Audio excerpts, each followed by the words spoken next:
NTV, and my name is Malcolm Sime. Let's have a look at the headlines as we begin NTV at 1. Prevalence of HIV in fishing communities ranges greatly. A new study outlines measures for curbing the spread of HIV in fishing communities. And it is intended to ensure quality and that people are abiding by the regulations and standards. Kasese district officials closed down several health centers that were operating illegally. Also coming up, a suicide bomber has killed at least 6 soldiers and wounded 20 others in the Afghanistan capital, Kabul. Details on these and more stories here on NTV at 1.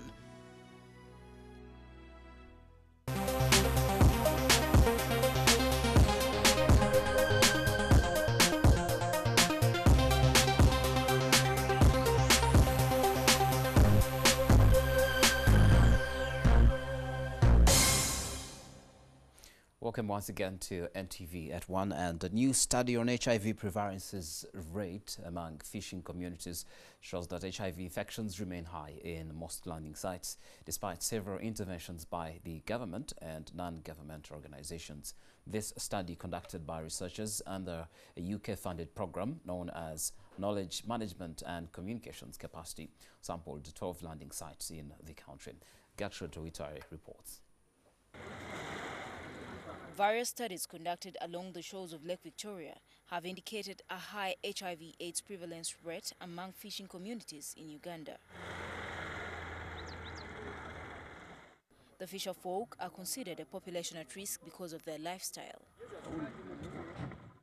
Researchers from a program that deals in HIV called the Knowledge Management and Communications Capacity sampled 12 learning sites to establish the prevalence of HIV among the fishing communities.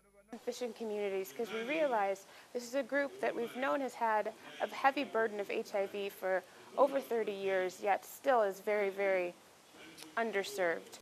The research sought to establish why the prevalence among fishing communities remains high despite the several interventions to fight the scourge countrywide. Condom use tends to be quite low. A number of sexual partners tends to be quite high. So a lot of the things that we know are drivers of the epidemic are happening in these communities. Although they found out that the masses had adequate knowledge about HIV/AIDS, the researchers established that the prevalence remained high among the communities. National average tends to be around 22, but you can find some communities at 15% and some going over 40%. The way of life in these communities, according to the research, has contributed to the ever-growing number of HIV/AIDS cases. Change their attitudes about life. We found that there are many women and children that are also underprivileged and in desperate positions in these communities, and that the health response was very limited. The researchers also rode on previous secondary data that was already in existence to put out a comprehensive report. Dr. Michael Lulumebaiga, the chairman of the Parliamentary Forum on Fisheries, advises that there needs to be a sustainable multi-sectoral campaign in order to roll back the situation of HIV/AIDS in such communities. They are underserved because many of them don't even see health workers. If they happen to see health workers, they cannot be as helpful as they should be in providing for what can be used to alleviate a situation of HIV and AIDS. The high prevalence rate in fishing communities hasn't reduced over the years despite several recommendations made to curb its spread. Gertrude Tumusime Witkware, NTV. Thank you, Gertrude. Now, MPs on the Parliament Public Accounts Committee have interrogated officials of the Ministry of Water and Environment over the reported misappropriation of 6 billion shillings meant for running the ministry. In the financial anomaly was contained in the Auditor General's 2012-2013 report. Ministry officials say they spent the bulk of the money on training and paying some contract staff. We have a report. When you look at the mischarged areas, consultant services short-term 600 million. That's supposed to be an emergency. Contract staff salaries 900 million. Allowances 586 million. Transfers, you even had the Odessa transfer to other government units, 447 million. Then you have printing, as if you don't budget for printing, 447 million. Travel abroad, 360. Maintenance of vehicles, 350. Staff training. Then the most dramatic one, actually I find too exceedingly dramatic, that you had even contributions to make to other international organizations. You also made contributions to other international organizations from taxpayers' money. The emergencies, we understand. There's this problem, get allowance and fuel, go and check it out. But you can't say reallocating money to the Lake Victoria Basin Initiative, meteorology, rent. You could not seek permission from the ST. And not so long ago, the World Bank indicated that Uganda loses around 500 billion shillings into corruption annually. Let's move on. Several civil society organizations are faulting Ugandan lawmakers for preoccupying themselves with debating laws that are of political nature and ignoring draft human rights legislations. The activists want social and cultural rights discussed in the constitution amendments in Parliament. The call was made at a news conference here in Kampala called to create awareness about a coming conference on economic, social and cultural rights slated for tomorrow.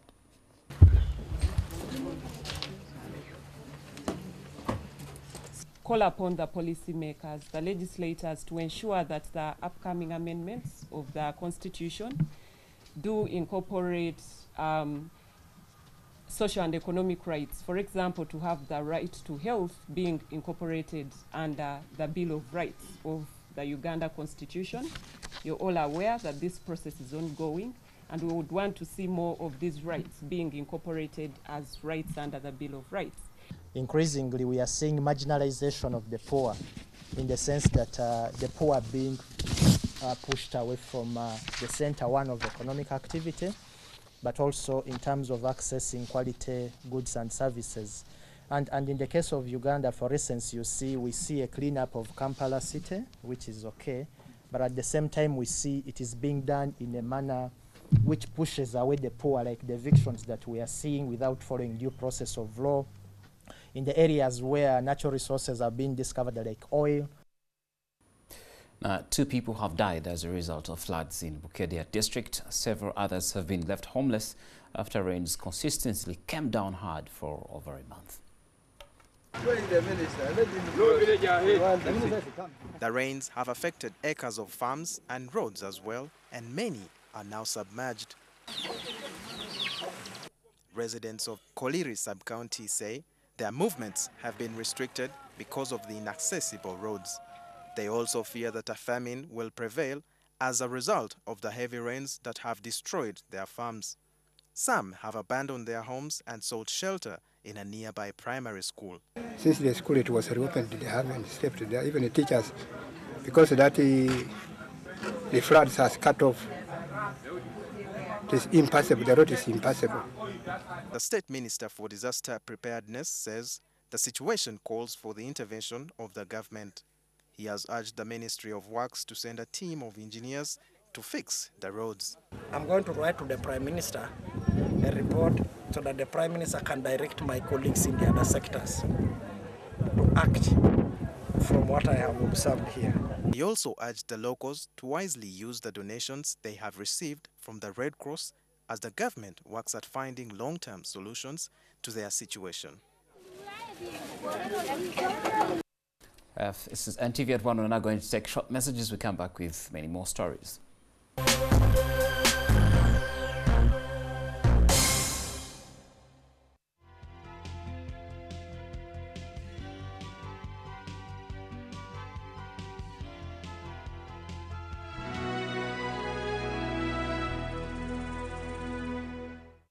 Use White Star Laundry Bar Soap with a lemon fragrance and you'll have a fresh, clean day.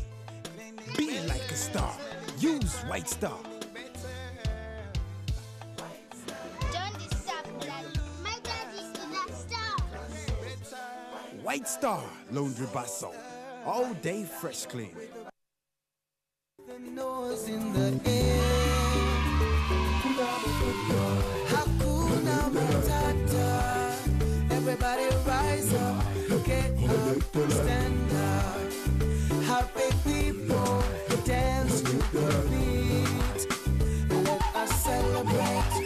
Uganda celebrate. Celebrate. Reham Cola. Taste it. Believe it. 20 entrepreneurs. 20 companies compete to get the funding.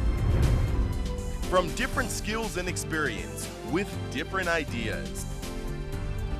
Who will it be? On Kickstart, proudly presented by Now Breweries. Coming soon on NTV.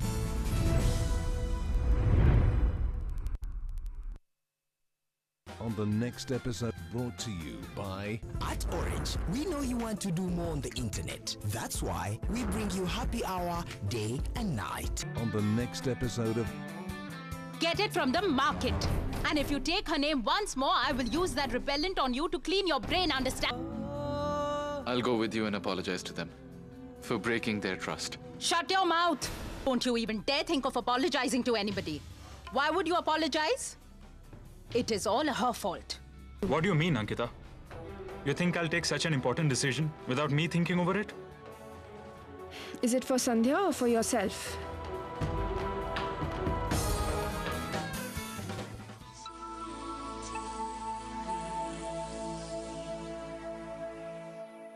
You can download movies at the lowest prices and never fast from Orange. Dial *133# to buy a data bundle. Happy hour changes with Orange. Today changes with Orange.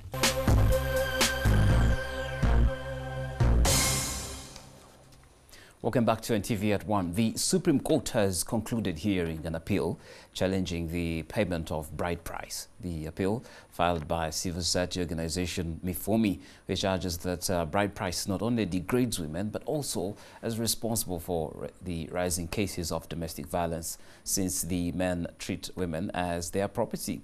The petition was handled by 7 Supreme Court justices who said they would give their judgment on notice. Mifumi, a Toro-based civil society organization working to protect women and children from violence and abuse, petitioned the Supreme Court after losing the bride price appeal in the Constitution Court. The petitioners argue that the demand and expectation by the girl's parents that the prospective husband and his family will pay the bride price is the reason for the rising cases of domestic violence. To reform the practice of bride price to the effect that bride price is paid in terms of unsolicited gifts and not demanded for as a condition precedent, because we think really making it a condition precedent already affects consent of people who are intending to marry, and in the event that they cannot afford, they're never ever going to get married, and yet we're talking about consent of 2 adults. Mifumi also argues that the bride price demeans the dignity of the woman, who is looked at as a commodity to be bought at a negotiable price. This, they say, is unconstitutional and a violation of the rights of the woman. We want the practice to continue, but it should be voluntary. People love their in-laws. They will always visit them with gifts, and that one is okay. In 2010, the Constitution Court dismissed Mifumi's plea that bride price was linked to the rising cases of domestic violence and broken marriages. Court said the petitioners failed to prove their grounds.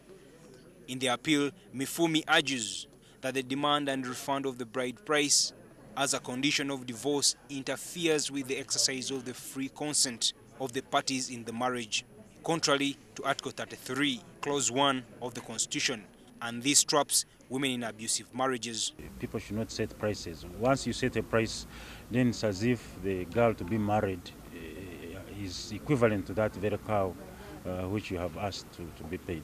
But it must not be mandatory for the groom to pay it to the parents of the bride. The Supreme Court justices said they will give their judgment on notice. Ivan Chimunichigozi, NTV at One.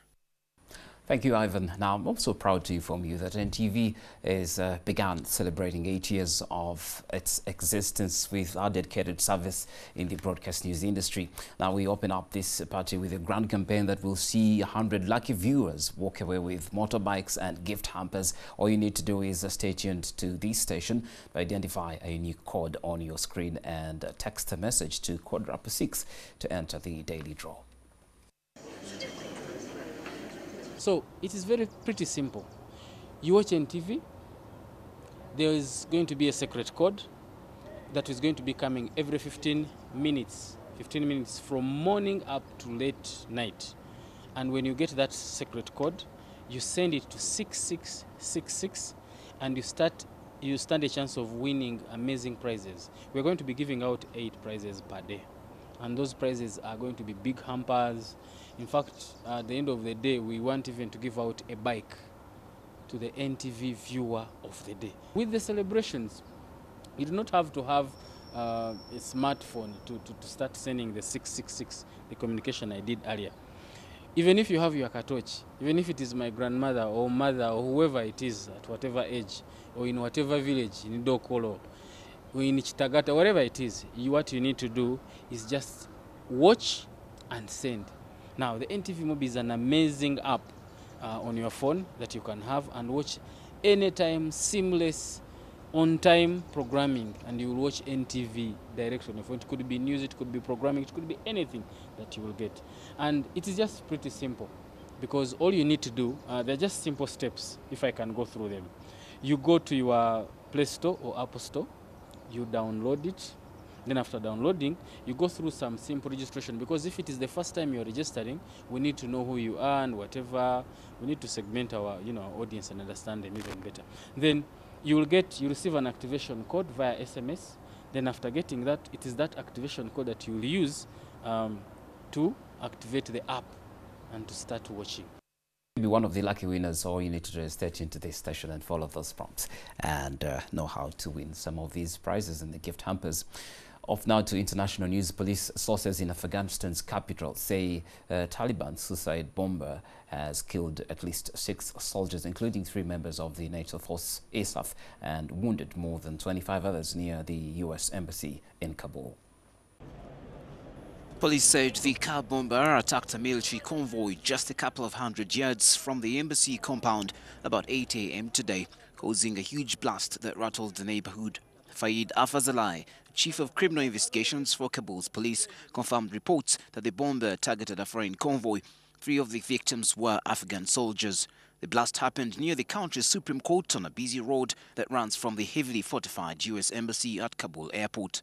Meanwhile, 30 countries have pledged to help Iraq in the fight against the al-Qaeda breakaway group ISIL by any means necessary as leaders gathered to discuss their strategy. Yesterday, at the opening of the conference on Iraq, bringing together members of the US-led coalition, French President François Hollande called for a global response to counter ISIL. The French leader noted that the threat is global, so the response must be global. Foreign ministers from the main European states, the 5 permanent members of the United Nations Security Council, Iraq's members and Gulf Arab states, Qatar, Saudi Arabia, Kuwait and the United Arab Emirates are in Paris to discuss the broad political, security and humanitarian aspects of tackling ISIL. And in other news, US jets have bombed ISIL fighters south of Baghdad who have attacked Iraq soldiers in the first expansion of the campaign against the armed group. Earlier today, the US Central Command said the attack was launched after Iraq forces called for assistance, the first time the US had used force with the sole intention of directly supporting Iraq troops fighting ISIL. Champions League is back. Arsenal are facing a defensive crisis ahead of their Champions League opener against Borussia Dortmund in Germany. That's this evening, and Liverpool return to European action for the first time in 5 years as they take on surprise Bulgarian team Ludogorets. First-choice centre-backs Per Mertesacker and Laurent Koscielny are set to feature against the Bundesliga side, along with left-back Kieran Gibbs. However, Callum Chambers, who can play at centre-back and full-back, is suffering with tonsillitis, while Nacho Monreal did not travel with the squad due to a back problem. Chambers had been penciled in to cover for right-back Matthew Debussy, who was already suspended but could now be facing a lengthy layoff after spraining his ankle during the 2-2 draw with Manchester City on Saturday. If Chambers misses out, Wenger could turn to Hector Bellerin. Meanwhile, Liverpool begin their first UEFA Champions League campaign for 5 years against Bulgarian side Ludogorets, and manager Brendan Rodgers says he is relishing the challenge. Rodgers believes his side can shrug off the disappointment of Saturday's 1-0 home defeat by Aston Villa and make their mark once more among Europe's elite. It is 5 years since the 5-time champions competed in European football's top club competition, and Rodgers knows how much the game matters to the supporters. While many are tipping Liverpool to progress from a group that also includes Real Madrid and Basel, Rodgers is taking nothing for granted.